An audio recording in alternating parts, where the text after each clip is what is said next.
Então, eu ontem escrevi, fiz uma reflexão da política, porque se nós formos a ver pela Bíblia, a política não nasceu agora, no tempo do cristianismo.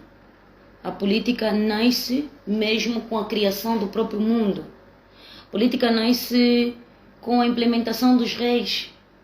E vamos entender pela política que a política nasce no meio das famílias para regular uma sociedade, para regular as sociedades. Mas onde é que nasce a política? No meio da família. É no meio da família que nós discutimos vários fatores sociais, econômicos e não só. Prontos. Então eu acho que os políticos, hoje por hoje, os políticos deveriam estar mais firmados e confiantes, mas não é uma confiança fictícia, mas deveria ser uma confiança mais ampla naquilo que é o próprio Deus, naquilo que é a fé do próprio Deus. Sabe? Hoje por hoje invocamos Deus, mas que tipo de Deus invocamos? Quem é o Deus que invocamos?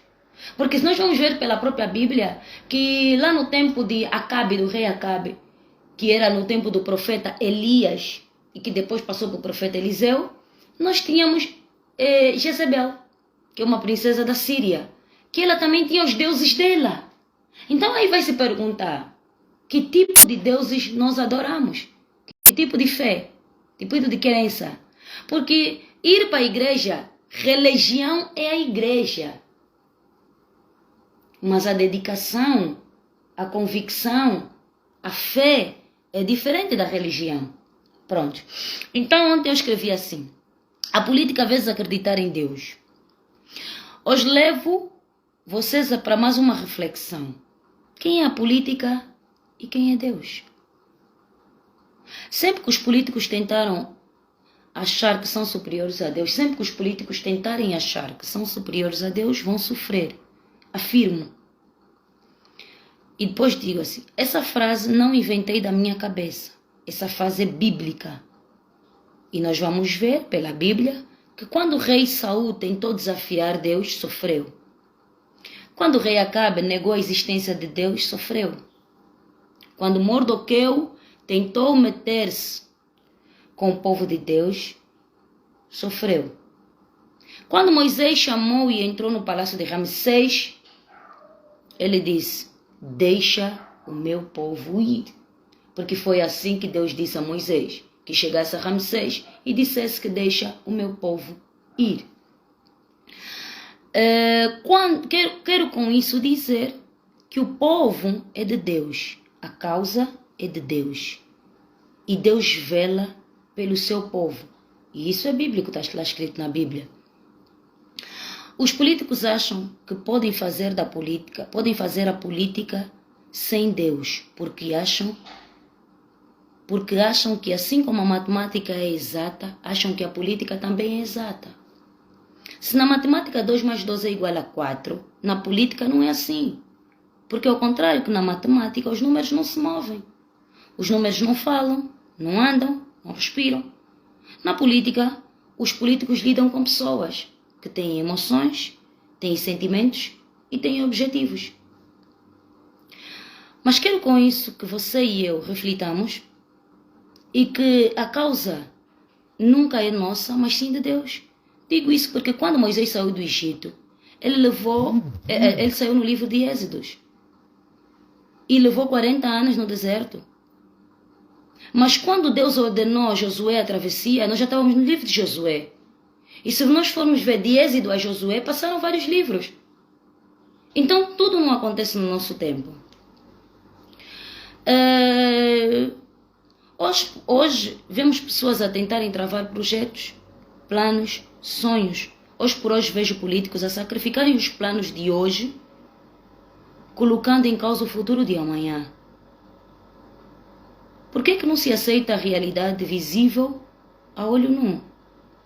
Choramos todos com as eleições de 2022. E hoje alguns de nós decidimos nos sacrificar para podermos voltar a lutar em 2027. Uma luta que levará à libertação do povo. Porque esse povo sofre, enquanto muitos de nós dormimos em boas condições. Nós estamos agora aqui, Totonho, abrindo um parênteses, num ar-condicionado. debaixo de um teto. E quantas pessoas estão no calor numa chapa de zinco? Então eu não vou dizer que nós todos estamos a passar a mesma dificuldade, não. Não, Totonha. Então, depois, continuando. A causa que decidi lutar tem que ser uma causa em que Deus é o centro da luta. Pois, lendo a história de Davi, pude perceber que Davi disse a Golias: tu vens a mim com armas, mas eu venho a ti com o meu Deus. E não foi diferente quando Daniel foi atirado para dentro da cova dos leões. E Daniel disse a Deus, disse ao rei Dário, que Deus mandou que os leões fechassem, que Deus mandou um anjo para que fechassem a boca dos leões. Então quero com isso dizer que eu, enquanto me dedicar ou fizer política, levarei Deus para todas as batalhas. Farei a política com base naquilo que eu acredito. Tens dinheiro para coisa? Tens? Yeah. Para acreditar em Deus. Vou ganhar ou perder, mas sei que o único que me poderá ajudar é Deus. Hoje por hoje não acredito nas promessas dos homens porque os homens falham. Porém, Deus não falha. Então você político que acha que a força vem de ti e que Deus se rege a ti, cuidado para não seres engolido pelo tempo. Deus será sempre a superior força. Deus será sempre superior à força política. Isso não é apenas uma citação, mas sim uma afirmação. E quando achares que és um bom político e que todas as estratégias estão contigo, aí vai aparecer Deus para frustrar os teus planos e te mostrar que é o dono da estratégia. E eu escrevo isso por quê? Quando o povo sai do Egito, Faraó disse o quê? Vão embora, depois da 11ª praga, que foi a morte dos primogênitos. Faraó disse, ordenou que fossem. Mas aí Faraó ordenou, mas com aquela dor no coração. Faraó disse, não, vou lhes montar uma emboscada. Qual foi a emboscada que Faraó fez? Deixou o povo ia caminhando, alegre a cantar, estavam a sair do Egito. Então Faraó pegou no seu exército, uma terça parte do seu exército, ele como comandante, e saíram, assim tipo, imaginemos, o povo sai às 7 e Faraó decide que às 11 vou atrás do povo. Porque ele sabia que ia conseguir, porque ele ia com cavalos, o povo ia a pé. Então, na estratégia de Faraó como político, ele entendeu que lá à frente, eu vou lhes dar o bote. Eles saíram, não vão ser mortos aqui no Egito, mas eles vão ser mortos lá à frente.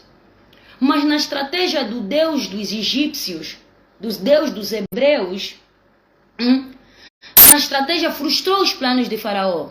Porque quando eles chegaram, Faraó sabia que pelo caminho que eles vão encontrar o mar vermelho. Das duas uma, ou vão afogar no mar, não é? Ou eles vão ser mortos por nós. Mas eles não vão passar para o outro lado. Ou seja, eles dessa não saem. Mas Deus frustrou o plano de Faraó. Porque quando começou a vir o exército de Faraó e eles sentiram que estavam a vir, porque a mamãe se estiver num sítio ou numa região que os cavalos estão a vir, você sente a terra, o barulho da terra e o levantar da própria poeira em si, depois na alta velocidade que eles vinham. Assim prevejo eu, né, na minha cabeça, a cena acontecer. Então chegou uma altura que eles se encontraram encurralados. E Deus disse, Moisés orou naquele exato momento, e Deus lhe disse o quê? Pega no cajado que eu te dei e coloca sobre o mar. E o mar abriu, Totonha. E eles passaram. Quer dizer que sempre que eu for política e achar que a força e a estratégia vem de mim, ali eu vou fracassar lá frente. E também tem uma outra passagem bíblica, não só essa.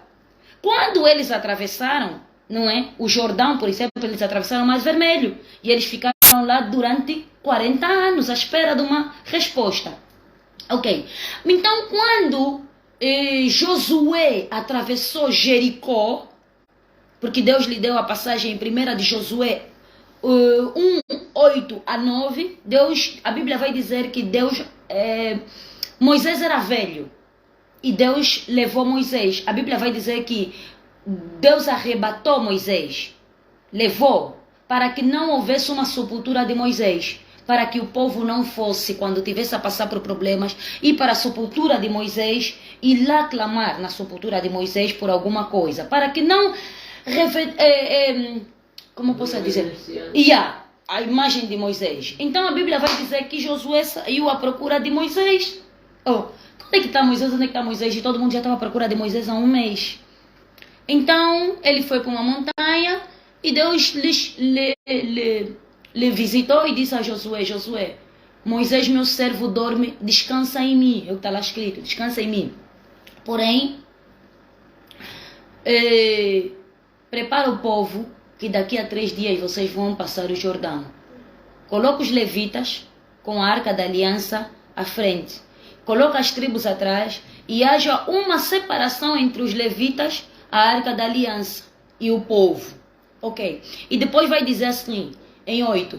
Não se aparta da tua boca o livro dessa lei. Antes medita nela dia e noite para fazer prosperar os teus caminhos. E no 9 vai dizer, assim como eu fui com Moisés, assim eu serei contigo. Pronto. Aí Josué preparou e atravessaram o Jordão. Quando eles atravessaram o Jordão, o que ficou patente? Deus disse a Moisés, a Josué, agora começam a combater. Primeiro sítio que eles combateram foi Jericó. Ganharam Jericó, depois ganharam Israel e assim sucessivamente para ganhar as cidades vizinhas para conquistarem a terra prometida que era deles, que é a mesma terra que eles tiveram que deixar, Jacó deixou quando desceram todos para o Egito, no tempo de José. Aí ele vai dizer o quê? Deus vai me dar todas as batalhas. Mas uma coisa que Deus lhe pediu, quando vocês tomarem as cidades, não levem nada dessas cidades. Deixem tudo nessas cidades. Não levem, porque tudo o que vocês levarem vai simbolizar pecado.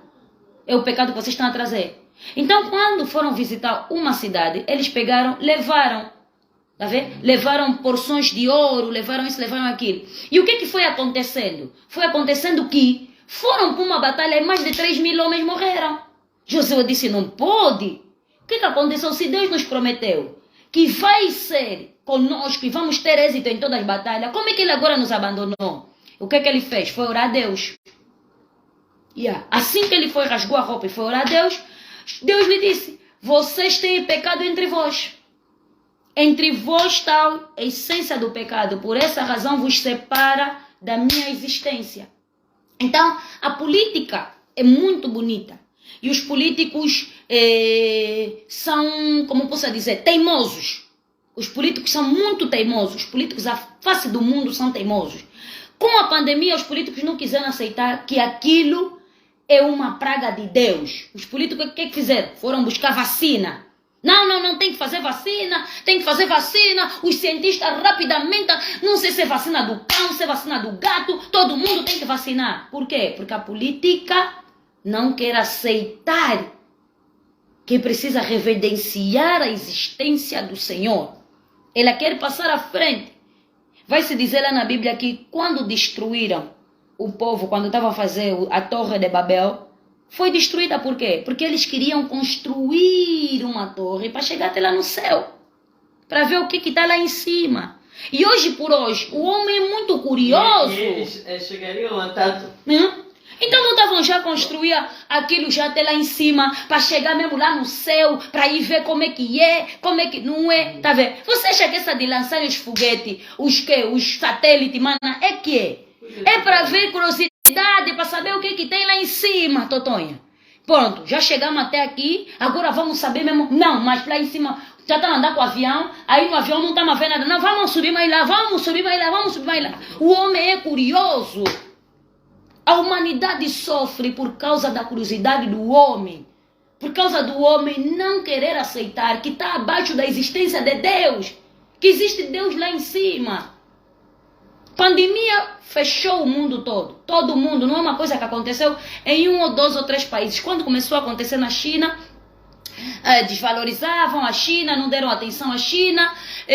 A China foi fazendo os alertas, a China fechou, isso e aquilo. O resto do mundo começou a sofrer com a pandemia. Mas mesmo assim, não houve alguém no mundo que dissesse assim, não, vamos mesmo parar e vamos ainda clamar, segunda de Crônicas. Porque vai dizer lá em segunda de Crônicas 7,14, o meu povo que se chama pelo meu nome, se arrepender dos seus caminhos, dos seus pecados, se humilhar e buscar a minha face, eu ouvirei e responderei. Então, eu digo que é assim, hoje por hoje, nós precisamos mesmo fazer revolução da consciência. Por que nós precisamos de fazer revolução da consciência? Porque nós precisamos analisar como é que está o nosso comportamento enquanto ser humano, sabe? analisar como é que nós estamos. Então tu vês, fomos ao óbito do Na Grelha, hein? Saímos do óbito da grelha, iríamos morrer. Eu e a Jéssica Pitbull iríamos morrer. Porque o povo decidiu que tem que puxar peruca, tem que te puxar não sei o quê, tem que te bater para te tocar. Epa, entramos pro carro, eles a baterem nos vidros, aquilo não é fã. Não, isso não é fã. E subiram em cima do carro da moça, hein? Baterem os polícias que lá estavam. É que tiveram que fazer a defesa. A polícia teve que entrar pro carro. A polícia teve que fazer tiroteios, hein? Ou tiros, para o povo sair. Não, nem queriam sair da estrada. A quem deitou na estrada disse, me mata. Que tipo de fã é esse? Estamos com uma sociedade doente. E mais do que mais, olhar para a política e as frações políticas falharam. Quando eu disse a alguns ativistas que iria falhar as frações políticas se não colocássemos Deus no centro de todos os problemas da Angola, me disseram que eu sou maluca. E hoje estão a ver que as frações falharam. Não porque eu sou maluca, porque o discernimento não é dado a todos, é dado a alguns.